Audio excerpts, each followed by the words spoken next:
Las partidas de ajuste sirven para establecer los saldos más apropiados, de tal manera que los estados financieros muestren de alguna manera razonable, porque no es que van a mostrar exactamente lo que es, pero sí por lo menos los saldos que se presenten van a estar ajustados a más o menos a una razonabilidad.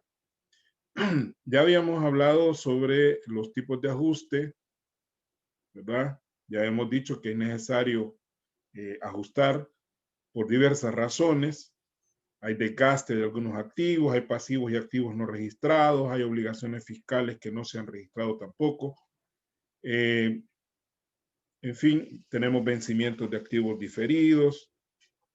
Y habíamos también dicho que la importancia de que si no se hacen estos ajustes, pues podríamos estar presentando de manera subvalorada o sobrevalorada cada uno de estos saldos.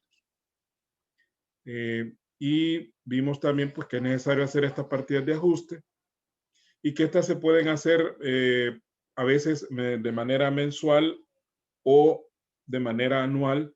Esto va a depender de las necesidades de la empresa y de las políticas, más que todo, que la empresa maneje. Si la empresa maneja políticas de ajustes mensuales, pues obviamente ese será el proceso más adecuado. Se recomienda que entre menos tiempo se haya entre cada uno de los ajustes que se van haciendo, pues la información va llegando de manera más oportuna. Lo ideal sería hacerlo de manera mensual. Pero si no, pues también anualmente se puede desarrollar. Las partidas de ajuste se pueden clasificar de acuerdo con su naturaleza, dijimos, en varios grupos. Ajustes por acumulación de activos y por acumulación de pasivos, que son los dos tipos de ajustes que ya desarrollamos en la clase pasada. Luego vienen los ajustes por cargos diferidos, los ajustes por créditos diferidos. Hay ajustes por obligaciones fiscales, ajustes por depreciaciones y amortizaciones, ajustes por cuentas incobrables y ajustes por deterioro.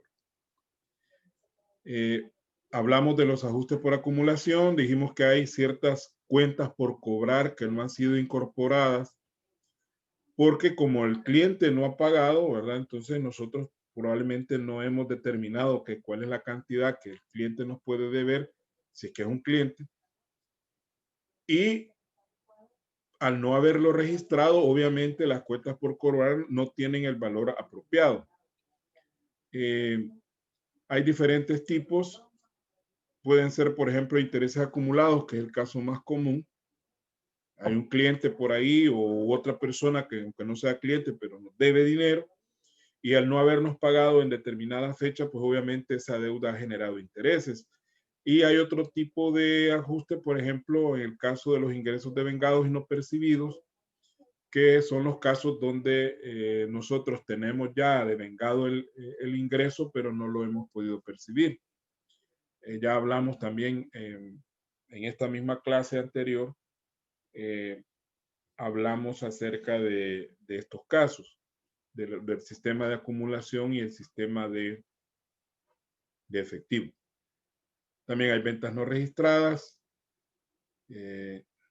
También hablamos de los ajustes por acumulación de pasivos, que al igual que los activos, pues también hay obligaciones que se generan en el camino, pero que por alguna razón no las hemos registrado. Generalmente estos ajustes, tanto los de activos como de pasivos, en el caso de los activos están conectados a ingresos y en el caso de los pasivos pues están conectados a gastos.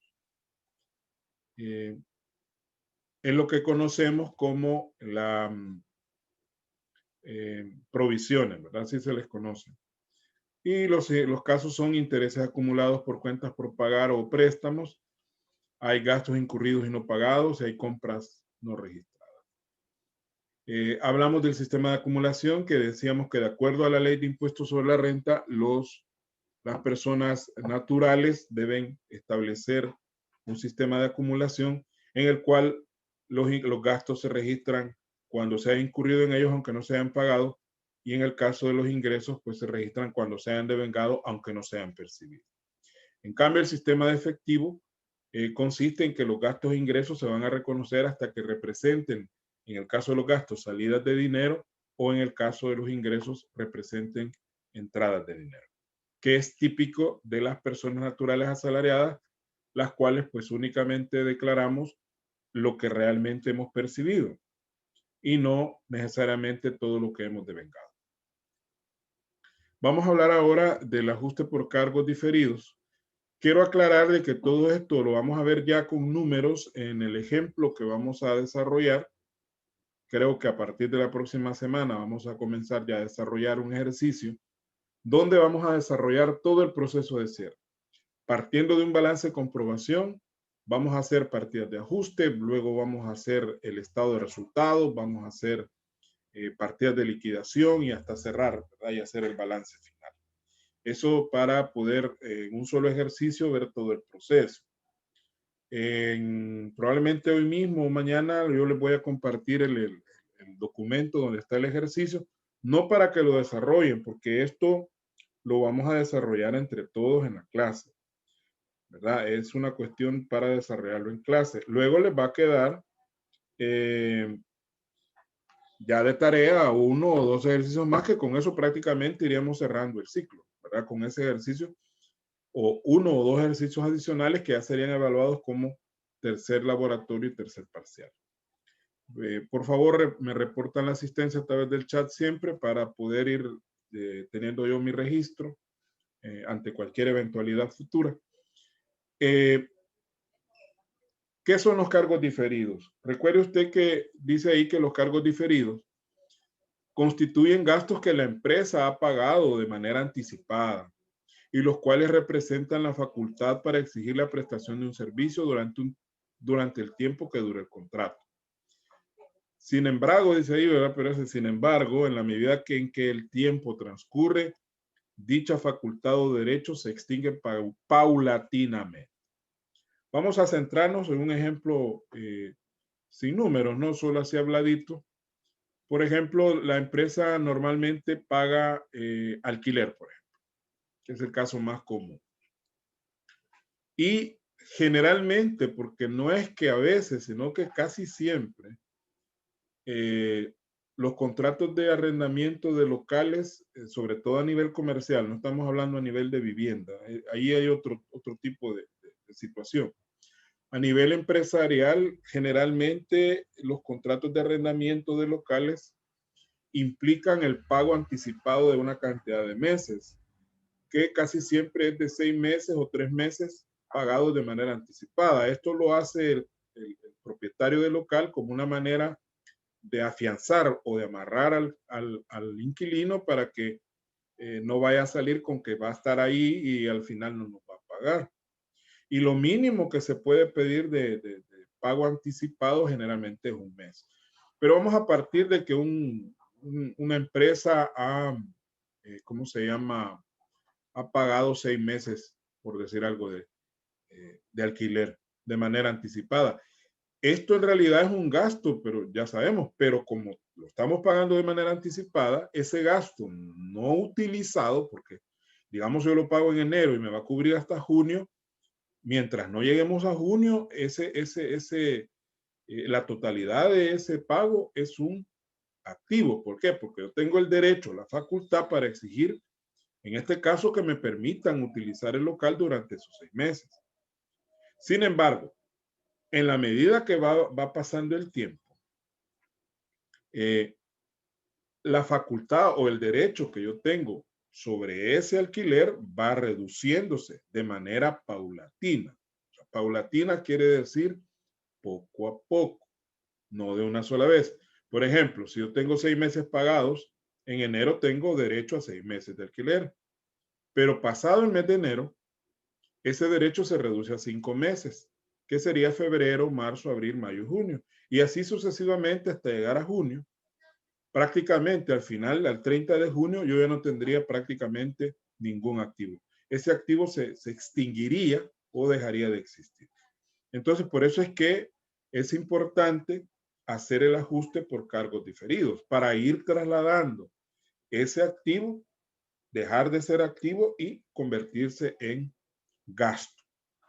Veamos entonces cómo se hace ese proceso. Lo anterior implica que se debe efectuar periódicamente un registro en el cual se refleje la liquidación de la parte que proporcionalmente ha dejado de ser un activo y que dicho valor sea reflejado como un gasto, que es lo que legítimamente en ese momento constituye, porque a la medida que va pasando el tiempo, ya no podemos asumir que es un activo totalmente porque va perdiéndose el derecho en la medida que vamos utilizando ese servicio. Muy bien. Ahora, de hecho, dice, en el caso de los cargos diferidos, podemos aplicar la siguiente regla práctica. Esta regla es para todos los cargos diferidos, que dice que todo cargo diferido se convierte a su vencimiento en un gasto. Esa regla es importante que usted la tenga clara a la hora que vamos a hacer los ajustes. Todo cargo diferido se convierte a su vencimiento, se convierte en un gasto, ¿verdad? Entonces, por lo que ya explicamos, ¿verdad? Entonces usted siempre va a tener presente que cuando el cargo diferido se venza, lo vamos a trasladar a un gasto. Eso lo vamos a ver de manera práctica en el ejercicio que les mencioné al principio. Ahora bien, al igual que hay ajustes por cargos diferidos, también hay ajustes por créditos diferidos. Al contrario de los cargos diferidos, definidos en el punto anterior, los créditos diferidos constituyen valores percibidos efectivamente por la empresa. Es decir, aquí no es que hemos pagado, sino que nosotros hemos cobrado, ¿verdad?, de manera anticipada. Pero obviamente a cambio de ese pago que hemos recibido, no hemos prestado un servicio. O sea, es un servicio que esperamos prestar en el futuro, pero que sin embargo ya lo cobramos. O sea, ya cobramos, pero no hemos hecho nuestra parte. Es decir, es prácticamente el cargo diferido al revés. Allá nosotros pagamos sin haber recibido el servicio todavía y aquí nosotros cobramos sin haber prestado nosotros el servicio a esas terceras personas. En la medida que dicho servicio sea facilitado por parte de la empresa, es decir, en la medida que nosotros vayamos cumpliendo a las personas que han pagado por él, la obligación, porque mientras nosotros hemos cobrado y no hemos prestado el servicio, pues es una obligación, es un pasivo. O sea, esa obligación contraída va a ir desapareciendo, es decir, vamos a ir nosotros liquidando la obligación, vamos a ir amortizando y el valor percibido al haber cumplido con nuestra obligación se convertirá en un ingreso, ¿verdad? Es decir, todo ese dinero que hemos recibido de manera anticipada se convertirá en un ingreso, perdón. Entonces, de ahí surge la necesidad de hacer los ajustes correspondientes a través de los cuales iremos liquidando proporcionalmente la parte del saldo reflejado y trasladando dichos valores a cuentas que reflejen el ingreso que de hecho la empresa ha devengado hasta esa fecha. Entonces, si usted se fija, es muy parecido el análisis a lo que se hizo en cargos diferidos, solo que al revés, es decir, a la inversa. Allá decíamos que eran gastos cuando se vencían y aquí hablamos de que son ingresos cuando se vencen.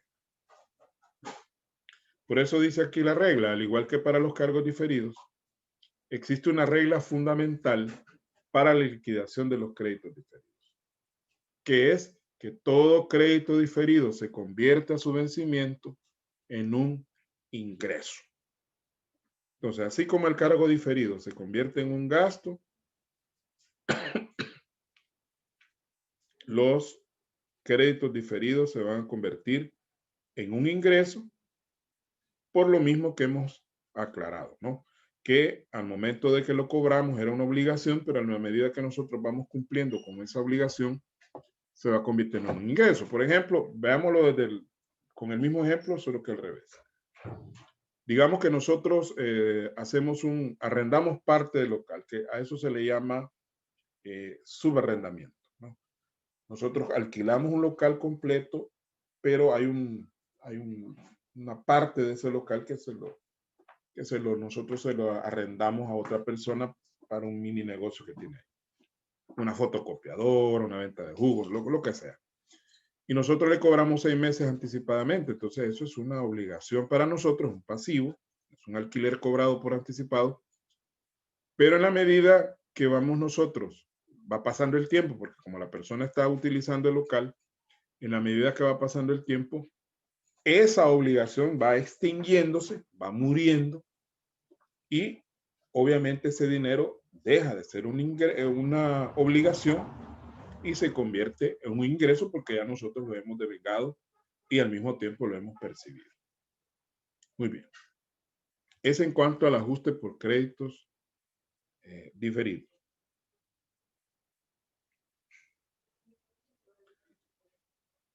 Esa reglita, por favor, hay que tenerla siempre presente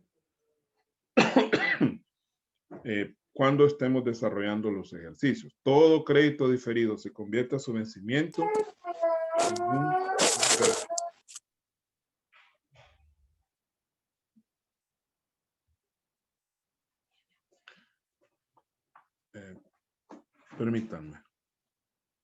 Permítanme un momento.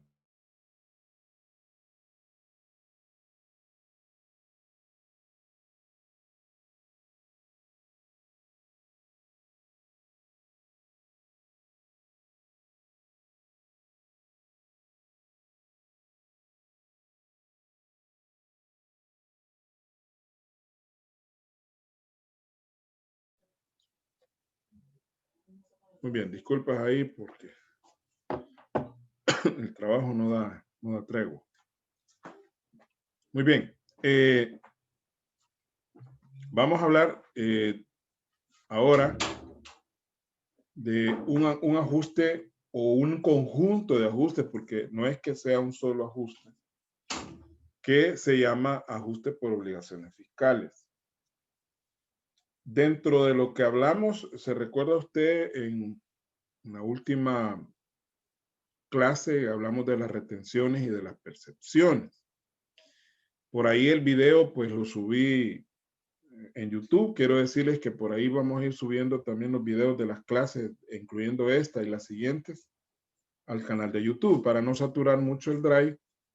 Ahí pueden ustedes, yo les mandé el enlace para que ustedes puedan verificar ahí los videos. Creo que algunos ya vieron el de retención. Bien. Las obligaciones fiscales son bien importantes porque de no cumplirse, podemos nosotros hacernos acreedor de sanciones económicas y hasta penales. En estos últimos días se ha visto que han habido algunos procesos por ahí, aunque tienen su matiz político, pero al final, si el contribuyente al final no resuelve su problema por la vía administrativa, como se le llama, que es ir al Ministerio de Hacienda, pagar la obligación que se debe, más los correspondientes intereses y las multas, podría acarrear prisión, aunque eso ya es un extremo, ¿no? Es para cuando la persona agota el proceso y no paga. No es que de entrada lo van a llegar a traer amarrado, así como hizo el ministro de Hacienda. Bueno, no él, ¿verdad? Sino que las autoridades de ir a traer ahí un fulano por una evasión de no sé cuántos millones de dólares. No es ese proceso. Primero se da la vía administrativa y cuando la vía administrativa se agota, entonces se debe aplicar la vía penal. Pero como eso obedece a otros intereses y no necesariamente al interés fiscal, sino ya además es show, ¿verdad? Metámoslo preso, hagámosle el gran ahí teatro y luego al final el tipo salió libre y pues va a pagar la obligación de todas maneras. Pero como dicen, el daño ya está hecho. Vamos a hablar de las obligaciones fiscales que se deben ajustar. Sobre todo estos ajustes de los que vamos a hablar son ajustes mensuales, que creo que la mayoría, si no es que todos ustedes ya las conocen, ya hemos oído hablar de ellos y hasta los hemos hecho, ya sea a nivel de académico en la universidad o probablemente hasta a nivel práctico de los que ya están trabajando en algún despacho o en alguna oficina. Vamos a ver, todas las empresas están sujetas al cumplimiento de una serie de obligaciones para con el Estado, todas, las cuales se derivan de la aplicación de las leyes tributarias y cuya base son las operaciones realizadas cotidianamente por dichas entidades mercantiles. Todas las instituciones, todas las empresas tienen estas obligaciones, incluyendo aquellas empresas o entidades que no se dedican a actividades lucrativas. Por ejemplo, las famosas ONGs. Las ONGs originalmente estaban libres de toda obligación fiscal. Aparte de que no pagaban, tampoco tenían obligación de presentar ninguna información. Pero a raíz de las reformas del 2004 inicialmente y reforzadas en 2011, si mal no recuerdo, se les adjudicó una serie de obligaciones no sustantivas, pero sí formales. Recordemos que hablamos de la obligación formal, parece que en las retenciones hablamos de eso, que la obligación sustantiva es el pago y la obligación formal es cualquier otra cosa, como presentar documentos, hacer notificaciones al Ministerio de Hacienda. Eso se considera obligaciones formales. Entonces las ONGs no tienen obligaciones sustantivas probablemente, pero sí tienen obligaciones formales, como presentar flujos de efectivo trimestralmente, como declarar ingresos y gastos, aunque no paguen, pero tienen que declarar, como por ejemplo informar sobre los donantes, qué personas les han hecho donaciones, con sus respectivos nombres, números de NIT y el valor donado. En fin, hay una serie de obligaciones que no necesariamente son sustantivas. Ahora, aquí nos vamos a referir a aquellas entidades de carácter lucrativo que en todo caso están inscritas como contribuyentes del IVA y que tienen que hacer este proceso todos los meses. Entonces, por eso dice que tienen una gran variedad de obligaciones tributarias y que están basadas en las operaciones que todos los días una empresa realiza, porque la empresa todos los días compra, todos los días vende, todos los días gasta, todos los días recibe pagos, etc. Por ejemplo, la empresa debe pagar el impuesto sobre la renta con base a las utilidades obtenidas periódicamente. Esa es una obligación que todos sabemos que todos los años las empresas deben declarar sus ingresos y sus gastos y con base a la renta imponible, como se le llama, o renta neta, deben hacer un pago que oscila entre el 25 y el 30% dependiendo del valor, ¿no? Dependiendo de cuánto sea el valor que se genere de utilidad al final del año, así va a ser el pago. Ya lo habíamos explicado cuando vimos el estado de resultados, cómo varía ese porcentaje dependiendo de cuánto sea la utilidad reportada. Debe pagar el impuesto al valor agregado o IVA con base en los flujos de las ventas y las compras mensuales. Es decir, esa diferencia entre compras y ventas es la que nos va a generar la base para poder determinar cuánto es el IVA que va a pagar o en su caso, cuál va a ser el remanente de crédito fiscal que puede también tener. Esto va a depender de cuántos sean los créditos y cuántos sean los débitos fiscales que se han generado. Eso lo vamos a ver ya en el ejemplo con números. También debe cancelar derechos de importación cuando adquiere bienes y servicios del exterior. Cuando una empresa importa productos de cualquier país del mundo, va a tener que pagar, aparte del IVA, si es que está sujeto a IVA, puede pagar también el famoso DAI. DAI, que son las siglas de Derecho Arancelario de Importación. Que esto va a depender de muchas cosas. Va a depender del valor del producto, ¿verdad? Porque se calcula sobre el valor del producto. Va a depender de dónde viene, porque hay países donde se cobra más que otros que donde se cobra menos. Porque los aranceles o derechos de importación, que es lo mismo, o aranceles, normalmente se utilizan como un elemento de política económica de liberar o proteger ciertos mercados.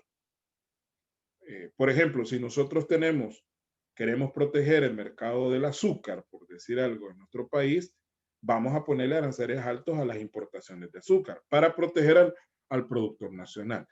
Que esto es bueno o malo, depende. A veces funciona, a veces no. Habría que analizar concretamente si estas medidas arancelarias funcionan o no. Por ejemplo, hay un caso de Estados Unidos con España, que con la presidencia de Trump se le incrementó el arancel a ciertos productos españoles, como por ejemplo el aceite de oliva, y algunos productos cárnicos, ¿verdad? Jamones y más que todo derivados del cerdo. Parece que llegó a un nivel de 25% de arancel. La idea era proteger a los productores nacionales, pero el problema es que Estados Unidos no produce aceite de oliva o no lo produce en la misma cantidad, ni tampoco carne de cerdo. Aunque carne de cerdo sí produce, pero no es de la misma calidad. Entonces, habría que ver hasta qué punto eso protege realmente a los productores o genera más bien un encarecimiento para los consumidores nacionales. Porque si usted le pone un arancel alto a un producto que viene del extranjero y aquí dentro del país no hay un producto que lo sustituya, o que sí hay un producto que lo pueda sustituir, pero que no es de la misma calidad, lo que usted está haciendo es obligando a las personas a comprar un producto de baja calidad y comprar más caro un producto que sí probablemente le va a funcionar. Pero eso ya es valoraciones de tipo económico, que es importante porque nosotros, aunque seamos contadores públicos, pero no podemos dejar de lado la parte económica. Por eso es que, aunque ha ido reduciendo la carga de formación económica en la carrera, porque sí antes se daba economía 1, economía 2, micro 1, micro 2, macro 1, macro 2, y parece que solo les dan economía 1 y microeconomía, parece, no sé realmente cómo está el peso. O sea, se ha reducido. ¿Cuáles las materias de tipo económico que se les dan? Y eso es un error porque nosotros, aunque no nos guste, vamos a tener que trabajar con variables de tipo económico. En algún momento de nuestra carrera, en nuestra asesoría, en la medida que nosotros conozcamos cómo está el funcionamiento tanto microeconómico como macroeconómico del país, en esa medida vamos a dar una asesoría más pertinente. Aparte de lo legal que también hay que manejar. Pero todas estas obligaciones como la renta, el IVA, derechos de importación, por ahí, por ejemplo, también hay empresas que tienen que, en el caso de la constancia, que tienen que manejar lo que es el impuesto específico al alcohol, o las cigarreras, que tienen que manejar el impuesto específico al cigarrillo. Son cuestiones que, o las gasolineras que deben manejar el FUVIAL, retener el FUVIAL, más bien cobrarlo, cobrar el otro, el COTRANS, que es el de la contribución para el transporte, en fin, hay una gran variedad de obligaciones fiscales, aunque estas tres son las más comunes para todas las empresas. Ahora bien, al finalizar cada mes, la empresa debe cumplir con el pago de ciertas obligaciones tributarias, siendo las más significativas las siguientes. Primero, anticipo o pago a cuenta. En realidad se llama anticipo a cuenta, pero se conoce cariñosamente como pago a cuenta. ¿Verdad? Pago a cuenta. ¿Qué es el anticipo o pago a cuenta?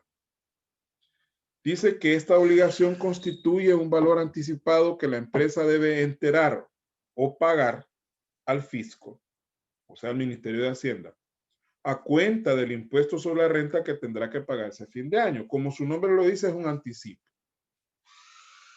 Para esto tiene doble función, doble propósito.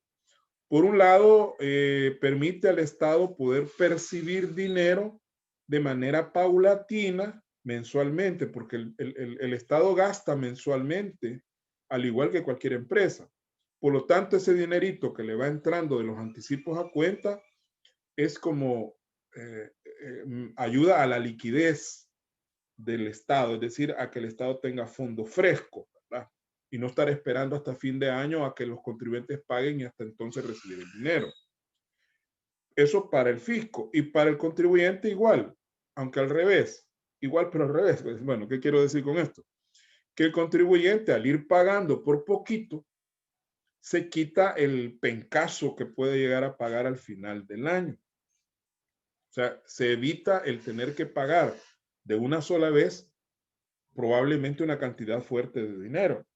¿Por qué? Porque todos estos anticipos que el contribuyente va haciendo mensualmente le van a servir al final para cubrir la posible obligación que tenga con el Estado por las utilidades que va a reportar. Entonces, es una medida de doble propósito. Para el Estado le ayuda a recibir dinero de manera mensual y a los contribuyentes les permite de ir pagando por poquitos y no sentir al final que la carga es muy alta.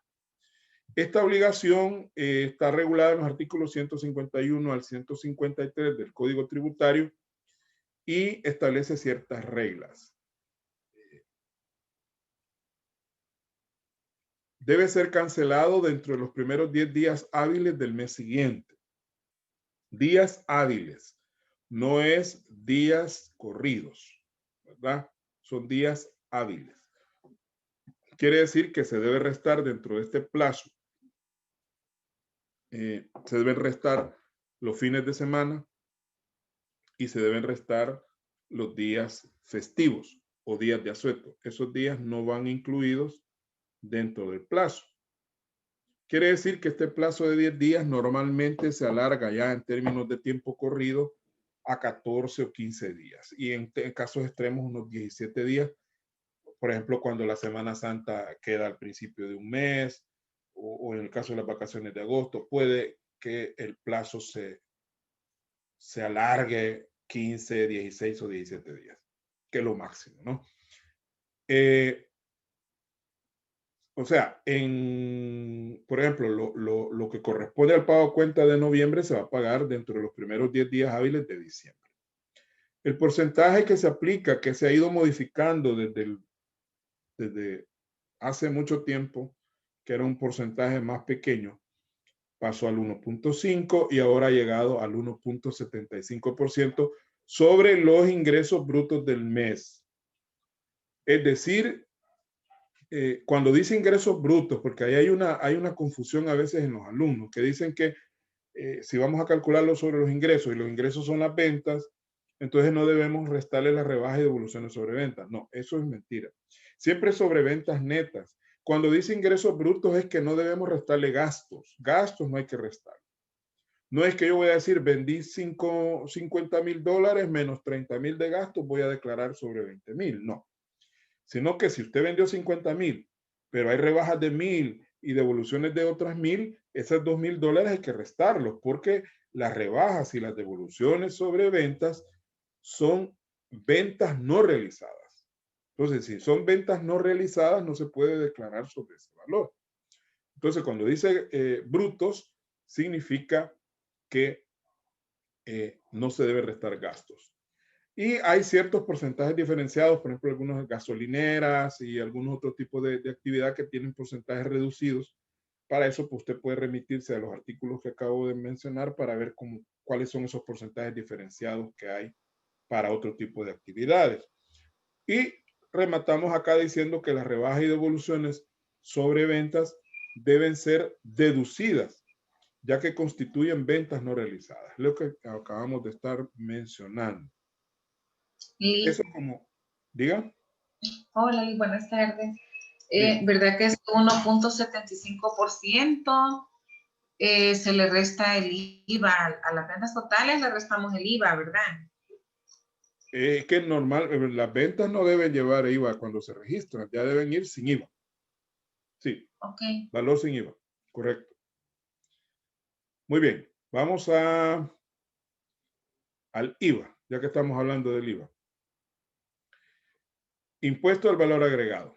Este impuesto, cuyo nombre oficial es Impuesto a la Transferencia de Bienes Muebles a la Prestación de Servicios.